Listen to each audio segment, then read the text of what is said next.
We will now discuss the foundations of the immune system, which includes the different components of the system and their roles.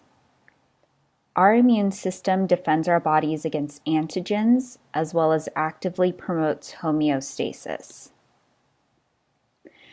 From physiology, we know this term to mean a relatively stable status in our body, which is very important to our normal functions and the ability to survive. Similarly to a law enforcement system, the immune system does active surveillance to monitor what is going on and to see if there are any foreign invaders or if there are cells that have become cancerous. So it's not just fighting the invaders, it's also protecting and surveilling. To achieve these functions, the immune system has to be able to launch specific reactions to a variety of targets and adapt as the targets change. It also needs to be able to act when our system is exposed to a new pathogen or new stimuli, and the system should be able to react accordingly.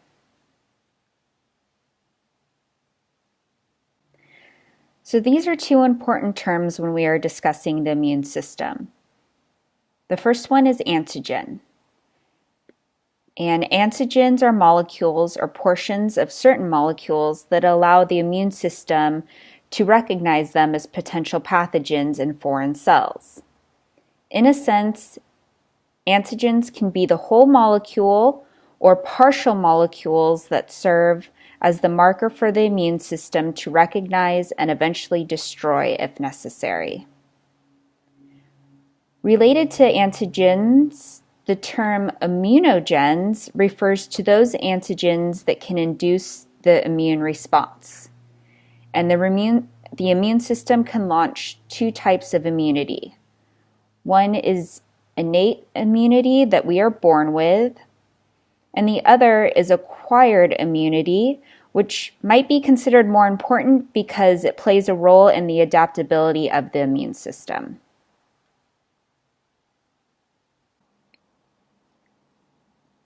Like all systems in our body, we have organs that are related to the system. In the immune system, we have two central organs, the bone marrow and the thymus. The bone marrow is located inside our bones, especially in the long bones, and the thymus, which is in our chest area, located behind the sternum. We will see later on that we have B cells and T cells in the system. The B in the B cells refers to bone marrow because those cells mature in the bone marrow. And you might be able to guess that the T in the T cells refers to the thymus because those cells mature in the thymus. In addition to those central organs of the immune system, we also have peripheral immune system organs and tissues. For example, we have the lymphatic system, and we know this is part of the circulatory system. So we have lymph fluid flowing in the lymphatic vessels, and of course, eventually the lymph cells join the blood circulation. We also have the spleen, so note that the spleen is considered an immune organ. Among the many things that the spleen does, it is where mature red blood cells are destroyed once they have reached the end of their lifespan. Then we also have lymph tissue in the mucosa in our airways and in our intestines. So all of these are spread to different parts in the body, in the gut, and in the airway, for example. So just keep in mind that these tissues are located all throughout our body to provide us protection.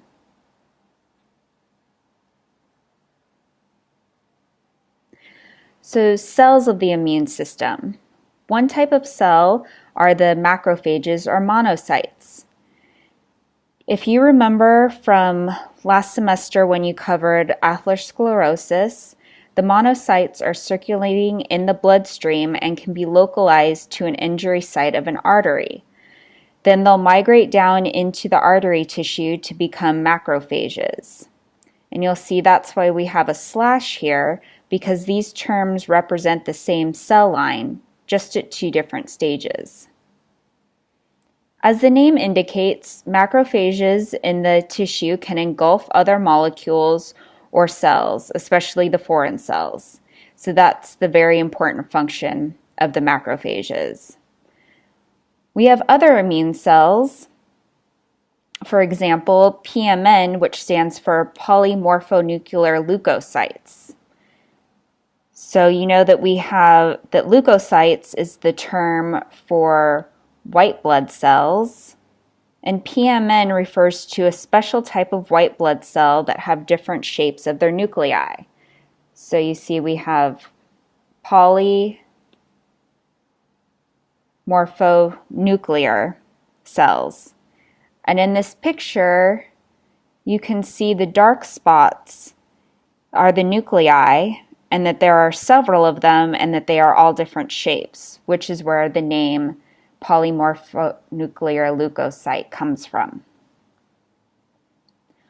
Under the PMN classification, we have neutrophils, eosinophils, and basophils. So you might notice the next time you go into your doctor's office for a physical checkup and they do a blood draw, the blood work results should show you all the names of these different types of cells with a percentage as part of the white blood cell count. We also have other immune cells. For example, the mast cells, where the name indicates that these cells are big.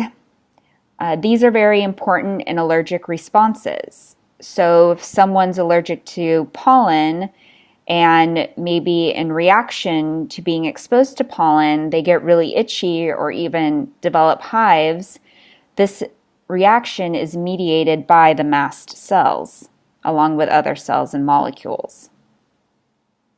There are also the dendrite cells, named for their long nerve-like membrane extensions, and these are found in lymph nodes, the spleen, and also the bloodstream. The Langerhans cells are found in the skin as well as in the lymph nodes and thymus.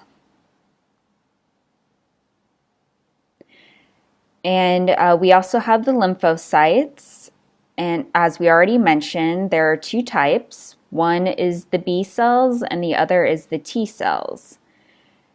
So T cells mediate cellular immunity. We call them T cells, as I mentioned, because they mature and differentiate in the thymus. Most lymphocytes in our circulation are T cells. T cells have many functions. One of them is to stimulate the B cells, which we will go over in a little bit more detail later on. There's also subtypes of T cells. One is called the helper T cell. These cells act as a coordinator of T cell functions and other immune cell functions so that we can coordinate their immune response. We also have the cytotoxic T cells, and we can consider these T cells as ground infantry. These are the cells that actively attack the foreign microorganisms or altered cells to confine the invasion and the damage. We also have regulatory T cells. Again, it is very important for the components of the immune system that are scattered all throughout the body, in many cases without any anatomical connection, so we need to be able to coordinate them.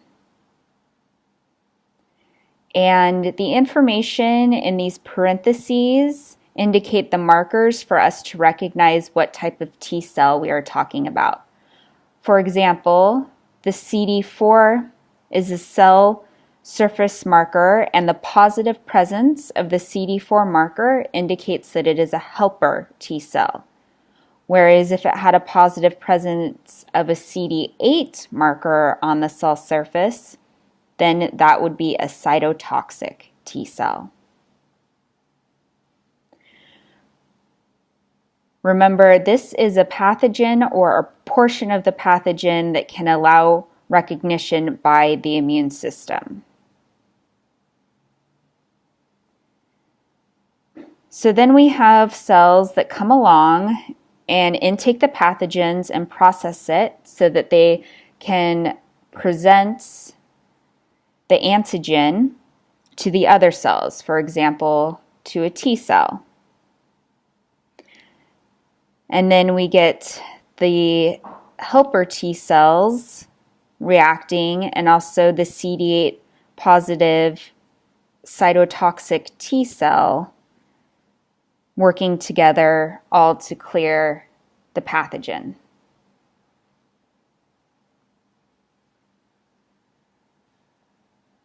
Now we also have the B cells, which are also lymphocytes. They mediate humoral immunity.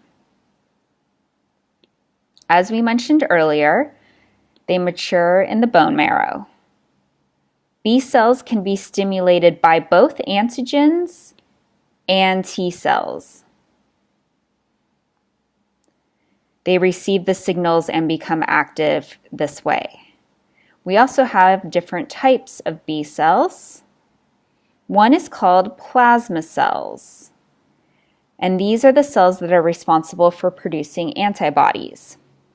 Antibodies are important proteins that attack specific antigens.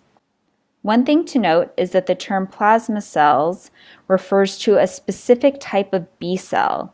It doesn't just mean any cells that can be found in plasma. Please be aware of the specific meaning behind plasma cells.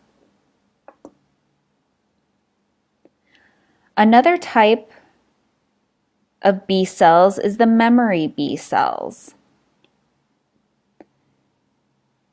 After certain encounters with pathogens, we have certain B cells that can develop memory of the previously seen pathogen. So in the event that we get exposed to this pathogen again, our immune system can easily check to see if we already know that this is a bad guy and that we have a path of attacking this particular bad guy that was very effective last time, so we can go ahead and launch a similar response right away. So to think about it as an analogy, we can consider B cells as the database of the law enforcement. Whenever we encounter a potential pathogen, our system can check to see if it has a prior record. If it does, that means that we already know how to deal with it and will have a much quicker response. The other type of cells is called natural killer cells, or abbreviated as NK.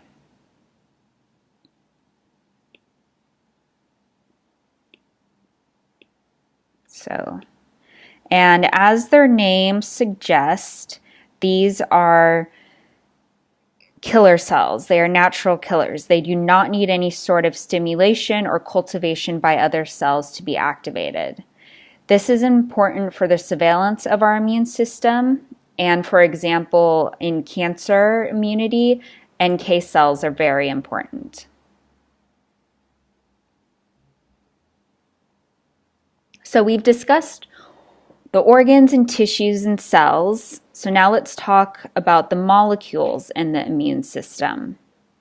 In the previous slide, we mentioned that plasma cells are responsible for producing antibodies. Antibodies are proteins made in response to an antigen that assists in the destruction or neutralization of that particular antigen. Remember that we said an antigen is a marker for the immune system to recognize as part of the pathogen.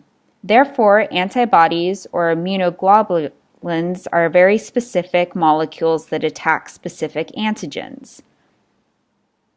This is the specificity of the immune system that we mentioned earlier. Again, antibodies are proteins, and another term for them is immunoglobulins, or abbreviated IG. We have 5 classes of immunoglobulins in our system, and you've probably heard of some of them.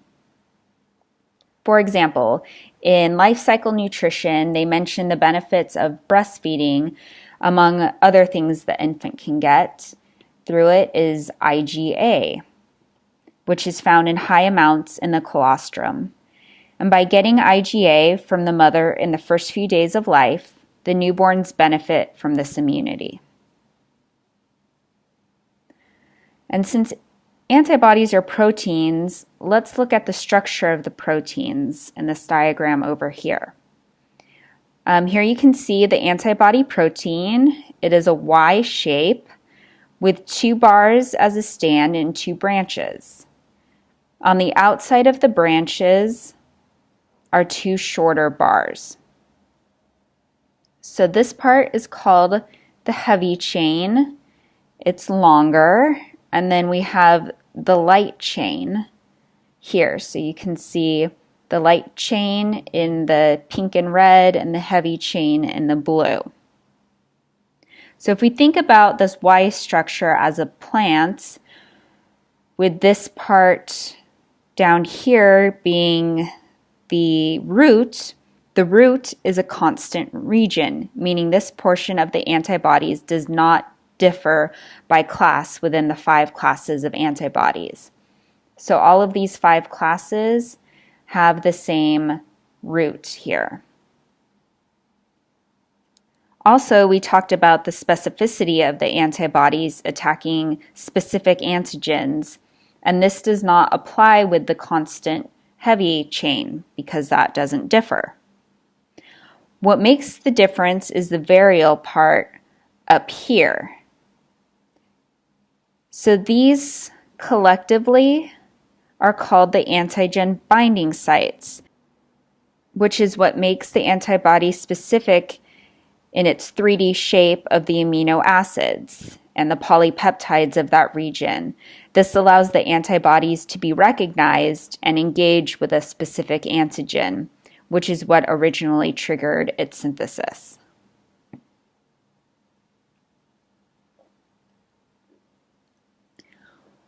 We also have MHC or HLA, human leukocyte antigens.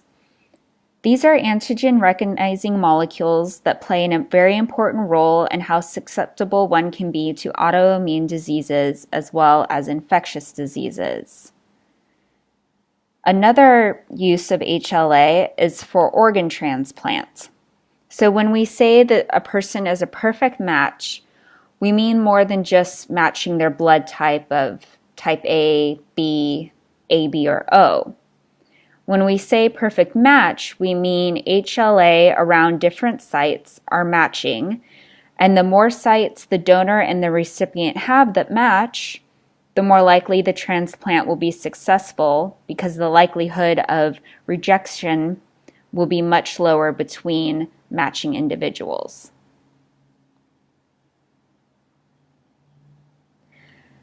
As we mentioned earlier, the different components of the immune system are scattered all throughout the body in our respiratory system, digestive system, circulation system, and other areas.